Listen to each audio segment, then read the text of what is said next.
Hi, this is Muni. I'm a solutions architect with Amazon Web Services based out of Seattle, Washington. In this video, I'm going to show you different timeout values available for AppStream sessions. Many times, customers ask us how to handle certain situations like when the user loses the network connectivity or closes their browser session by mistake, or even when the user goes idle without doing any activity. When situations like this happen, you have the ability to control how long the session should remain active by configuring the timeout values for the fleet. So let's dive into these timeout values. For the AppStream fleet, you can configure two types of timeout values: disconnect timeout and idle disconnect timeout. The disconnect timeout value is the amount of time that a streaming session can remain active after the user gets disconnected. The idle disconnect timeout is the amount of time the user can be idle or inactive before they are disconnected from their streaming session. Once they are disconnected from the session, this will start the disconnect timeout interval. Let's start with the disconnect timeout value. Let us assume a scenario where we configure disconnect timeout value for 15 minutes and see how this timeout value is going to affect the user session. Let's say user started the session at 9 a.m. and maximum session duration is configured for 1 hour. This means the session is supposed to end at 10 a.m. At 9:15 a.m., let's assume the user has mistakenly closed the browser and lost connectivity to the streaming session.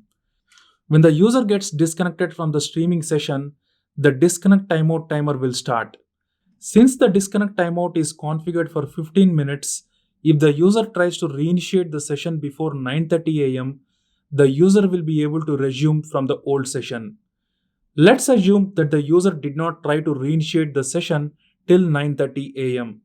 In this case, at 9:30 a.m., the disconnect timeout timer will end. This will also end the user session, and the streaming instance that the user was connected to will get terminated. This is how the disconnect timeout works. Now let's see how the idle disconnect timeout works. Let us assume a scenario where we have configured disconnect timeout for 20 minutes and idle disconnect timeout for 15 minutes and see how these two timeout values are going to affect the user session that starts at 9 a.m. and ends at 10 a.m. At 9:15 a.m., let's say the user stopped doing any activity in the session and went inactive. This is when the idle disconnect timeout will start and run for next 15 minutes. If the user performs any activity before 9:30 a.m., the idle disconnect timeout timer will stop. But let's assume that the user is still idle at 9:30 a.m. This is where two events happen. Number one, the session will be disconnected from the user.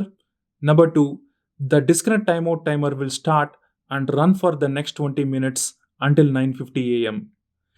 If the user does not try to reinitiate the session until 9:50 a.m., this will end the user session, and also the streaming instance that the user was connected to earlier will get terminated. This is how disconnect timeout and idle disconnect timeout values affect the user sessions. You can configure these timeout values when creating the fleet.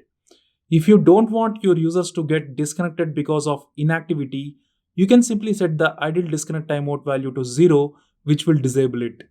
So this is how you can handle the user experience by configuring these two timeout values when there is a session disconnect or user inactivity. Thanks for watching and happy cloud computing from all of us here at AWS.